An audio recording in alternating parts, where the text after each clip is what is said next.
Okay. All right. So welcome everyone. We're gonna get started. So first thing I would like to talk about just briefly about me. I know some of you know me well, some of you don't, but just I felt like a quick introduction. So where I come from and what my background is. My full name is Jean-Benoit Belin, but as you know, I like to be called JB. It's much easier for everyone. I was born and raised in France, and this is where I started to play tennis there. I was uh, ranked regionally and nationally in France, competing in a junior tour in France. And as a result, I was able to get a scholarship to play college in the US in New Mexico. That's my playing background. As for my teaching and coaching, slide this over. I taught in different countries. Obviously, I started in France, but for a while I was teaching a little bit all around Europe, mainly with juniors and very good juniors who were traveling to some European tournaments. And I also did 1 year in 2017 as a volunteer assistant coach at Columbia University for the women's tennis team.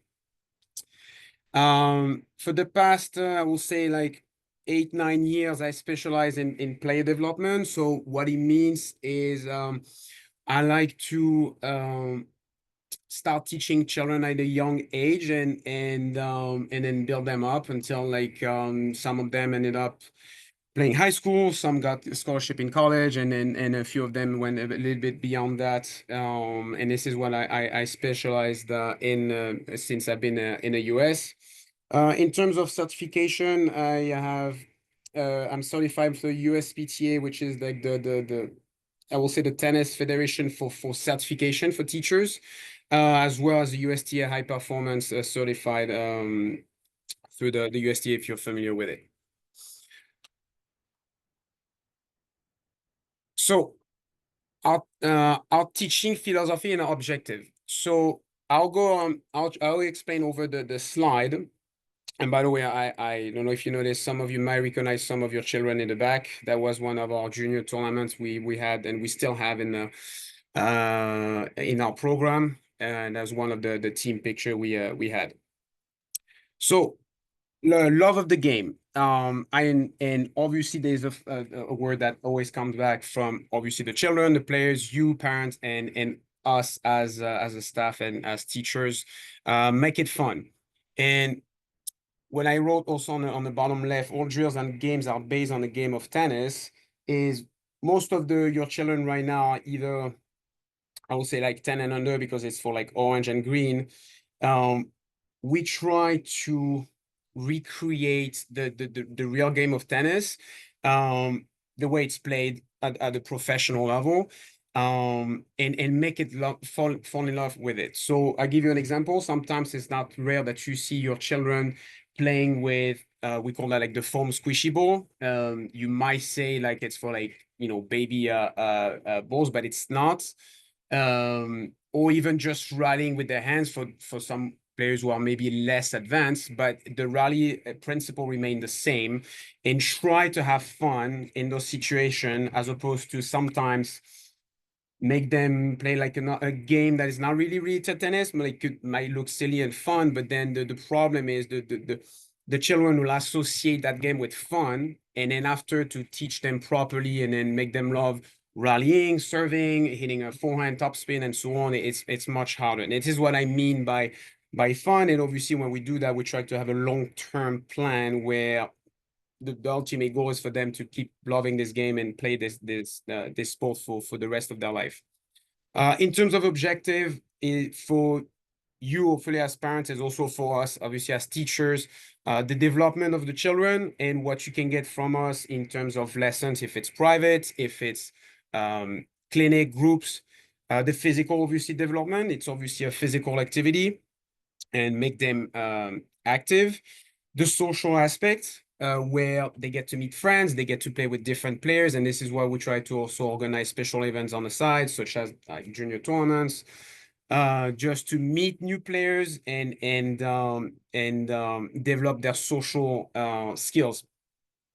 And the psychological aspect, and what I mean by that is some of your children, like I said, start to compete to show some sign of competitiveness with the tournaments we play, or even sometimes the clinic they take. Most of the clinic always includes some kind of point situation, and that means your children have to be dealing with winning the point, losing the points, how to cope with the adversity, and having the tools to bounce back and deal with it. And this is um, what we believe are beneficial for them in the long run, and also the skills they can learn in their personal life outside of tennis.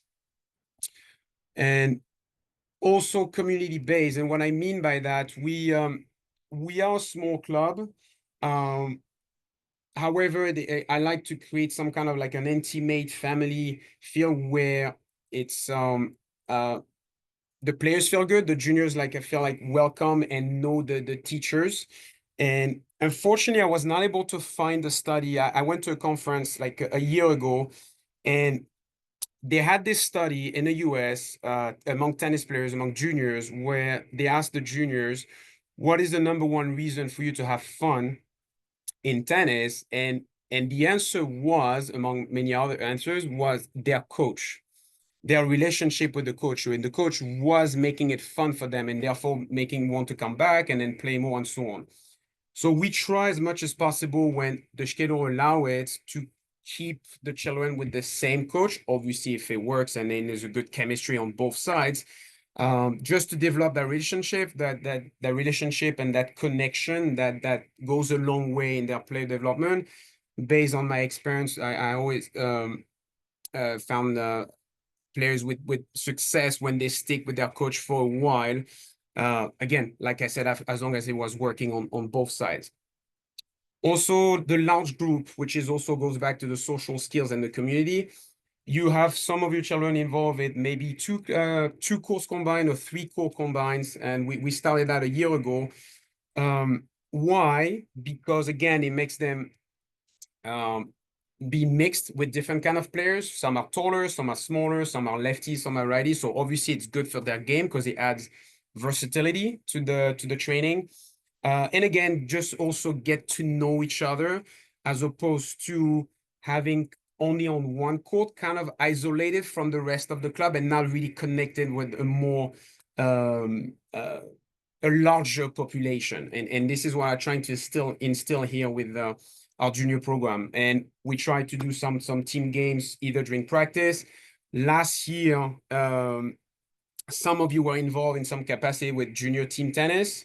So I keep pushing. So if you guys, want to yell at the USTA, please be my guest, because I keep trying and trying to make that happen. But it was a fantastic experience where tennis is an individual sport, but having a team feel was fantastic for our students. Among us, the staff, like the staff and myself, so we have staff development. What it means is we meet once a week, every week. And the staff and myself, we share observation from our classes. Teachers share feedback such as this kid is a little bit lower, this kid is a little bit higher, we should try to make him move. We go over curriculum. So in terms of curriculum, we have each teacher has a binder with a curriculum for the rest of the session that started beginning of January and all the way to April, with some kind of like goals and guidelines to follow through the session. And I always want the teachers to bring their own personality and their own touch, but we all on the same page in terms of the technical aspect of it, or what to teach to the children. And the reason is sometimes a teacher gets sick or needs coverage, and that children get a new coach, but at least there's some kind of continuity in the teaching as opposed to teach something completely different.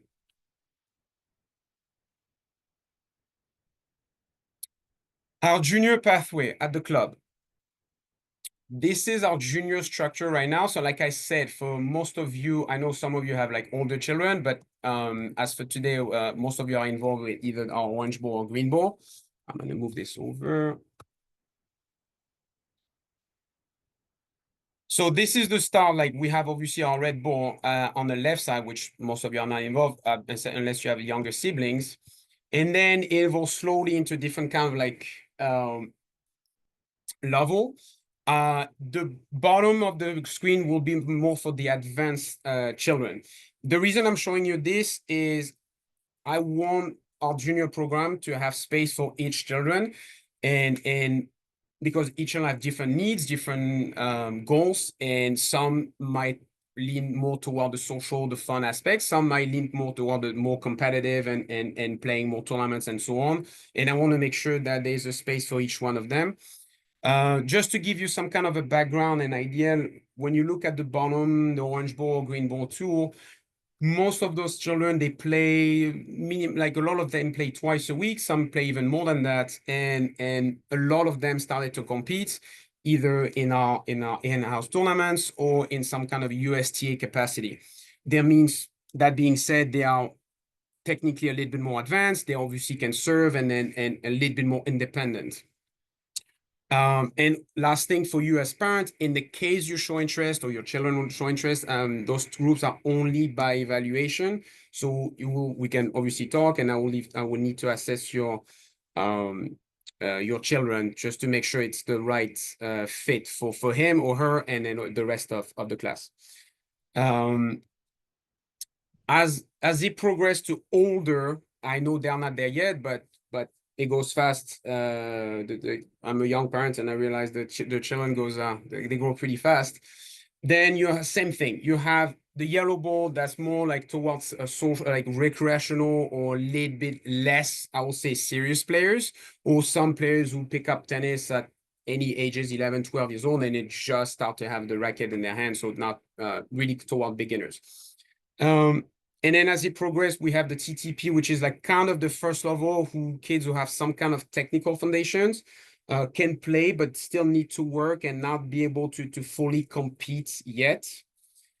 Where we started since last year, we have two group of high school players, one girls group and one boys group. And the reason I did this is many of our players shows aspiration to make their high school team, and I wanted to recreate an environment for them where it's kind of like a tryout field where the girls are going to be trying out together. I think in public school it's around late August, and for the boys in March, where just to mimic that kind of environment, they can push each other and somehow be prepared for their high school tryout. The boys meet on a Tuesday night, the girls meet on Thursday nights. And the competition, we have same thing. Those kids are, most of them compete, again, USTA or in-house tournaments, technically more advanced. Same thing, most of them play at least twice a week and so on. So it just get more advanced. So one of the big question, when do we move from one ball color to another? And obviously you are involved in this because some of you are in orange or green, and I know it could be confusing. You might hear different things. You might be involved with another club, but I'll try to stick to what we know and some kind of facts. So I'm gonna play this video.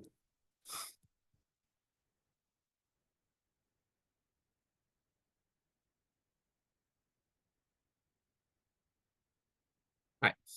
Quick background, it's a 3 minutes video. I'm not going to show you the entire video, but so this is a professional point between two female players. And then the video is going to switch back to some Red Bulls players. So I'll let it play a little bit.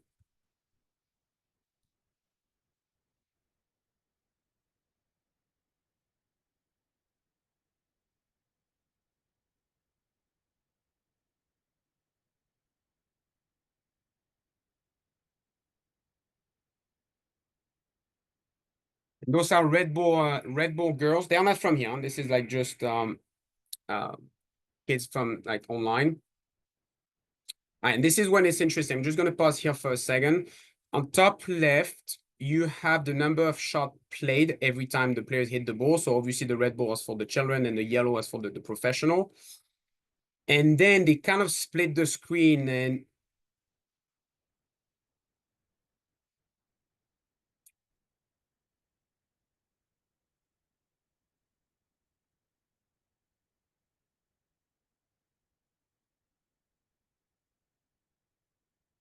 so as you can see, like in terms of direction, in terms of movement, you're not too far away. Obviously take it with a grain of salt to the professional rally. So why am I showing you this? I'm gonna pause right here.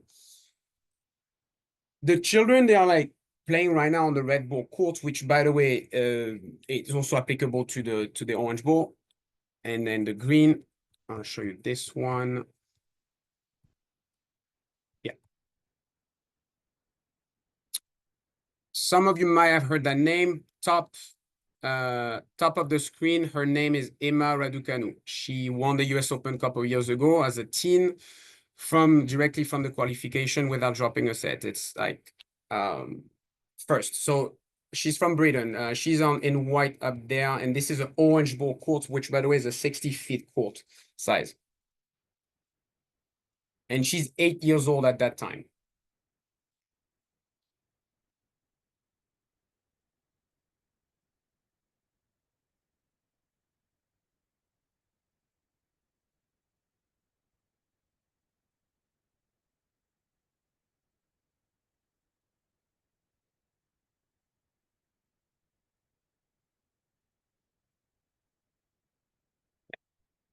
Great points.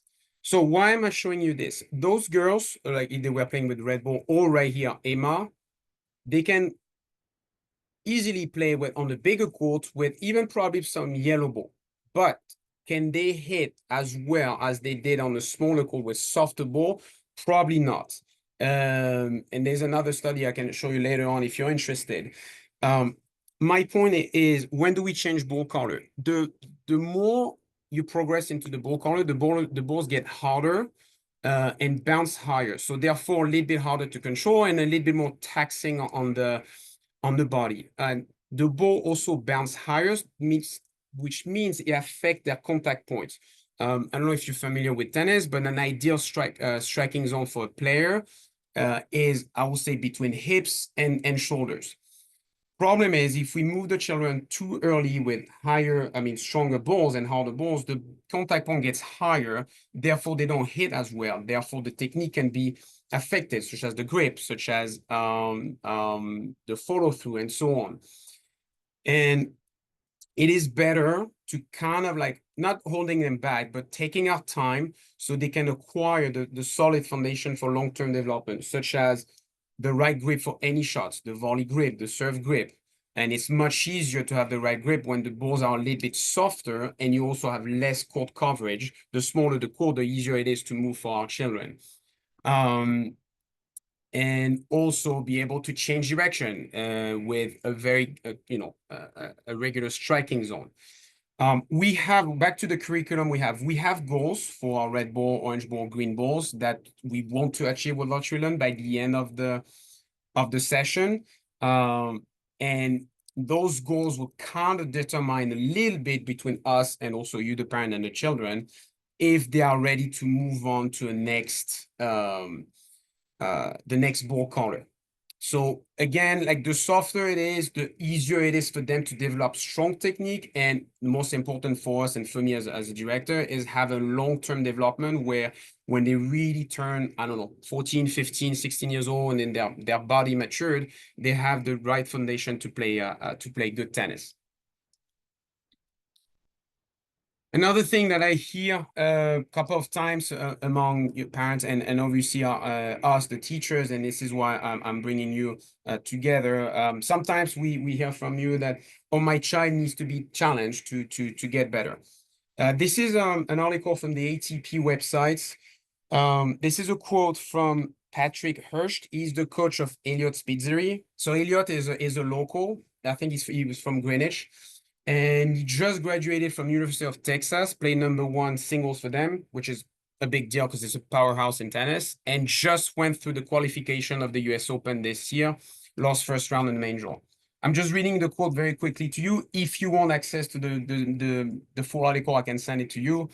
I actually think as a coach, one of the biggest mistakes that everyone always makes is trying to train with better people. Patrick Hirsch said. There was a good period of time where Elliot, his student, was training with only girls, probably a year and a half, where he was only girls, and he was the best player. So my point is obviously on my side and on the staff side to always find the right balance, especially if they're involved, if your children is involved in group capacity, where it's the right mix. But most importantly, and this is when we need you parents to always instill in your children the desire to get better first, be happy to be on the court, and it's always about yourself first and not always about whoever's on the other side of the net. And by experience, things usually happen organically where the child is happy on the court, always looking to get opportunities to play and then get better, and usually start to be with the right players in the right mix, and things happen organically, as opposed, like I said, to always seek for challenges only from the other side of the net. Some of you might know I sometimes I ask one of your child to sometimes to play, I don't like to say down, but with a lower ball color, or maybe with younger children, because I'm gonna ask them to work on something specific. But more importantly, I want them to just be happy to be on the tennis courts, and it's very important to me. And it also, based on my experience, it goes a long way in their development.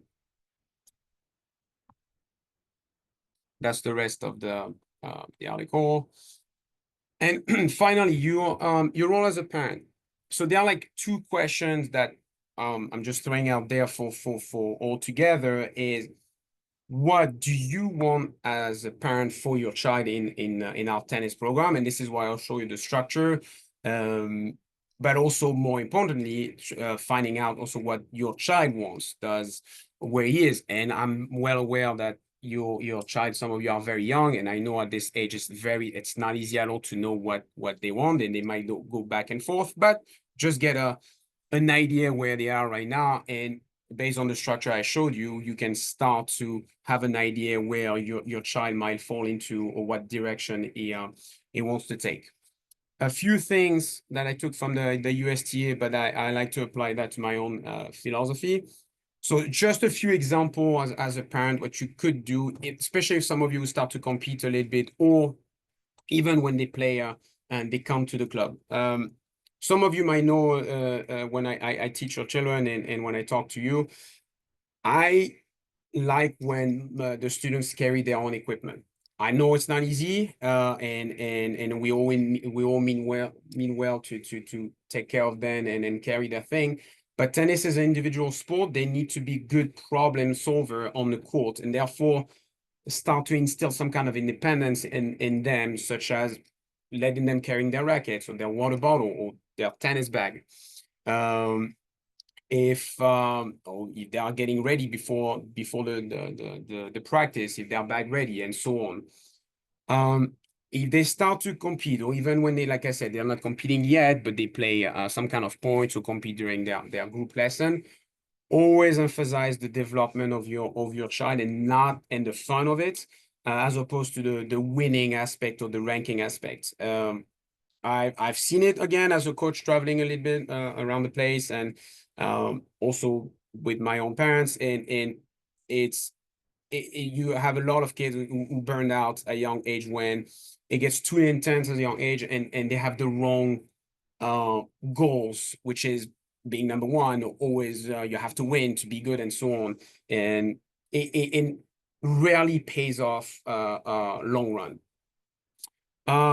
Also hold your child accountable, like for poor behavior, both sides. And this is why I'm bringing you today, just to start a relationship if you don't know me. And this is why I wanted to bring you. And I'm very thankful you joined tonight, where if you observe something, we like to be able to reach out to you. Hey, we observed that your child was, not doing well that night. And the other way around, if you hear some stuff at home, please share that with us, with me and the rest of the staff, because I want to make sure that you understand we work as a team, and we cannot take care of the children without you guys, and then same without us. So really working as a, a triangle with parents on the side, teachers on the side, and the player in the middle.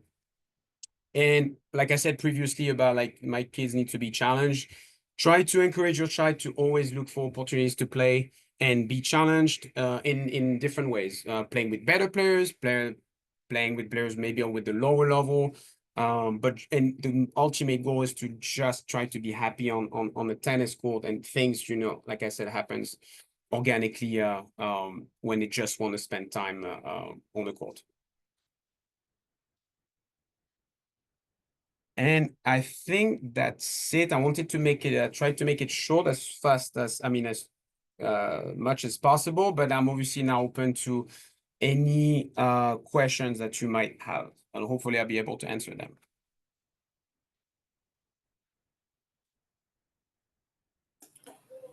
Hey, JB, it's Andre. I guess it's Andre, you very saying helpful. something, or Yeah, can you hear me? hold on? Um, hold on.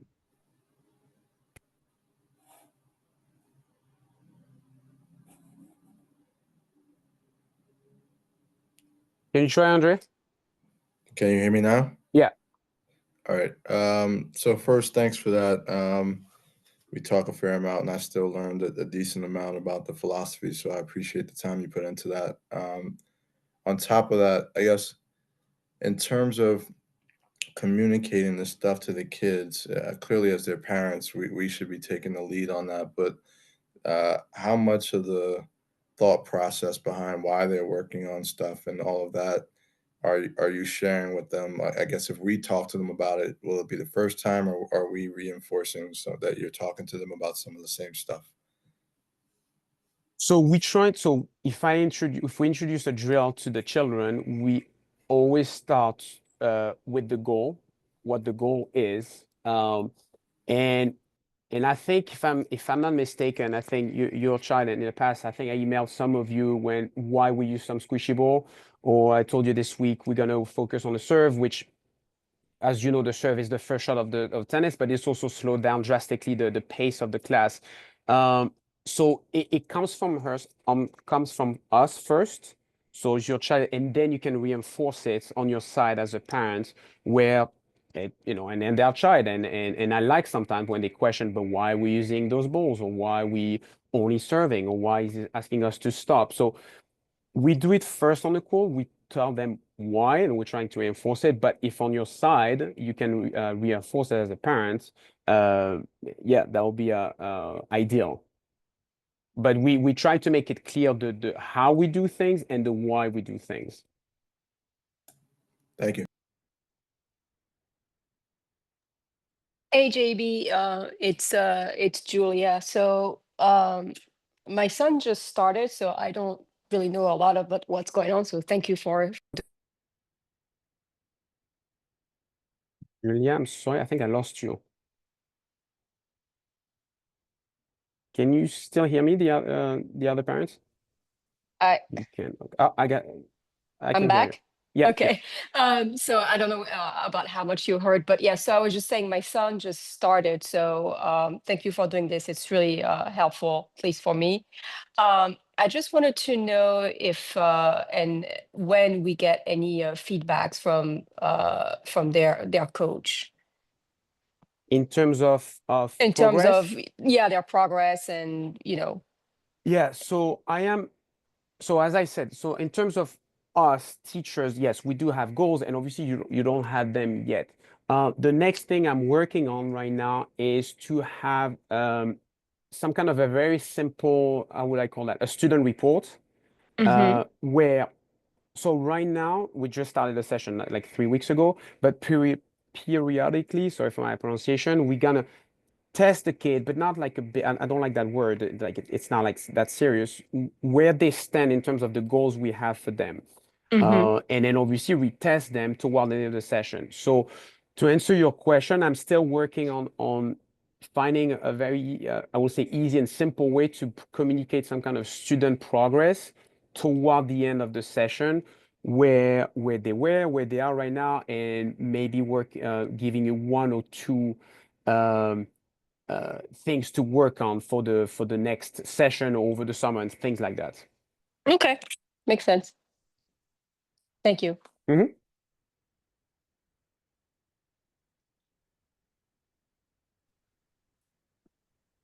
Anyone else? So, JB, I think I saw an email about this, but are you going to be, you mentioned in one email recently that there are some other USTA junior tournaments that are happening around the region. Are you going to be sort of just notifying us or giving us a heads up of when those are happening? So when you say USTA, because and I know it could be a little bit confusing. Yeah. The USTA obviously is ruled by the USTA, and we are like hosting.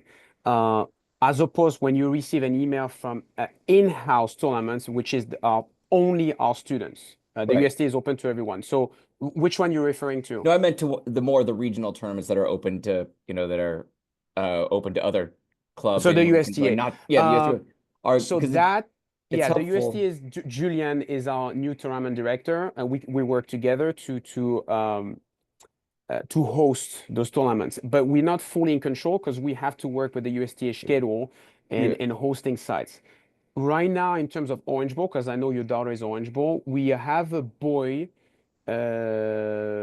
tournament in March 1st, if I'm not mistaken. March 1st, yes. And Julian is currently working on adding one for the girls, but he doesn't cool. have the dates yet. Okay. It's Yeah. just helpful when if to send it around if there are some tournaments that are local, maybe to send it to this Yeah. group so we can Yeah. enter or join together. I'm not as good as finding them on my own. No, and you're not the only one saying that. Okay. So our in-house is easier because, like I said, it's only our kids, and we can try to send an email confirmation as early as possible because you need to plan. And I understand that.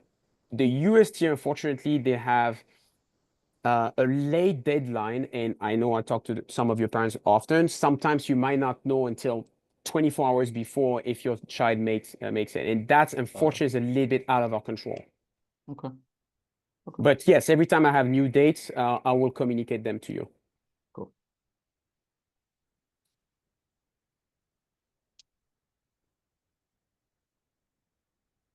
Anyone else? Yeah, for the tournament that are just for the New York Shell Racket Club, I guess. Can you like compete at like any level? Like everybody can participate, or is there like a The in-house, selection? yes. The in-house, yes. It's meant to be some kind of introduction to competing. The format is round robin and we like the round robin for a simple reason that if you lose, you don't go home. You just keep playing more matches, get exposed to it. We do have trophies and so on, but it's less, I will say, intense and competitive than a USTA. Now, I always communicate with the teachers. If the only thing is you need to know is the kids needs to somehow be independent, meaning can they somehow keep track of the score, and can they serve? Because it's not like a clinic or we are not feeding or anything. So if the teachers gets back to me about this child, it's like, you know what, the serve is not ready. It cannot stop the point. Then we might have to wait a little bit more. Makes sense. Okay, thank you.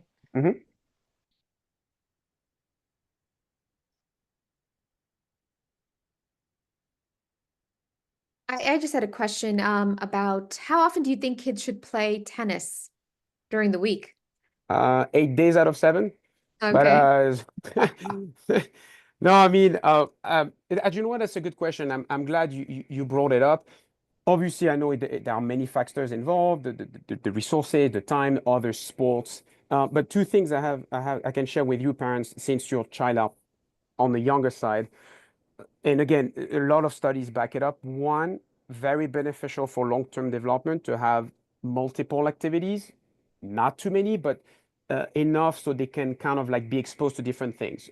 Me being from France, soccer is a big thing there, and most of us were involved in soccer. So, and the reason I'm saying that is we have some kids, not here, but where they play, I'm not kidding, like 5, 6 days a week at 8, 9 years old, and many times I've seen by 13, even younger than that, they burned out. It's just a matter of monitoring your child's, I would say, mindset, where is he still, happy to come and drag and not drag his feet. But ideally, obviously, twice a week is nice because obviously it makes them come a little bit more often, and there's less gap between one lesson to another. The second thing, and this is maybe more a cultural thing, that will encourage more when it's a little bit nicer outside. I would strongly encourage some kind of free play where if you, I don't know, belong to a summer club, or if there are some public courts, see if, and this is why I try to have the kids to get to know each other, and parents as well, where you can text or email each other or call each other. Hey, is your child interested to play with my child? And free play, yeah, I will never reemphasize that enough to you parents. It goes a long way. As opposed to always lessons are necessary, obviously, and they need the instructions.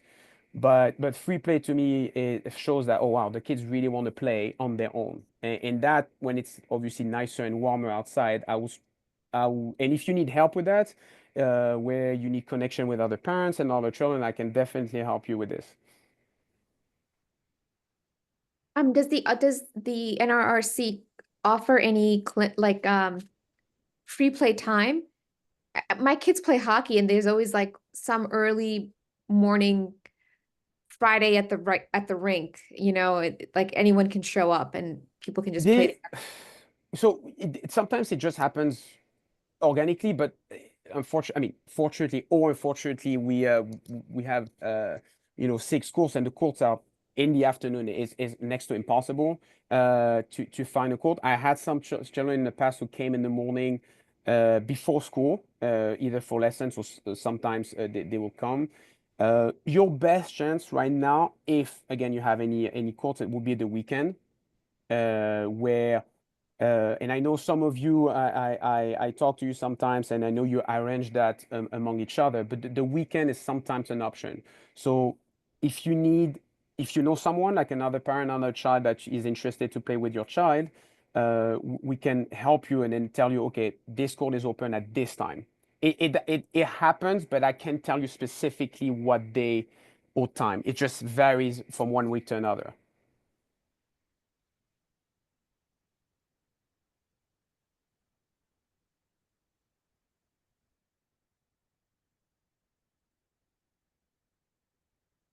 Anyone else?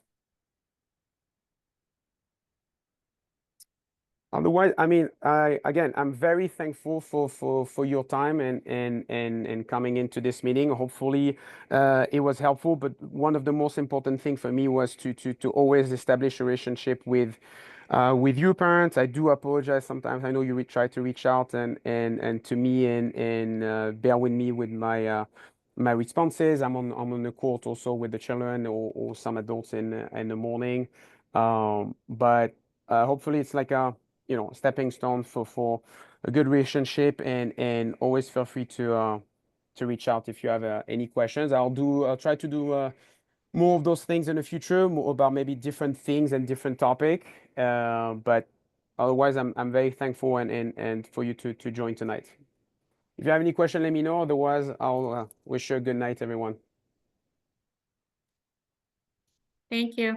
Thank Bye, you. everyone. Thank you. Thanks, JB.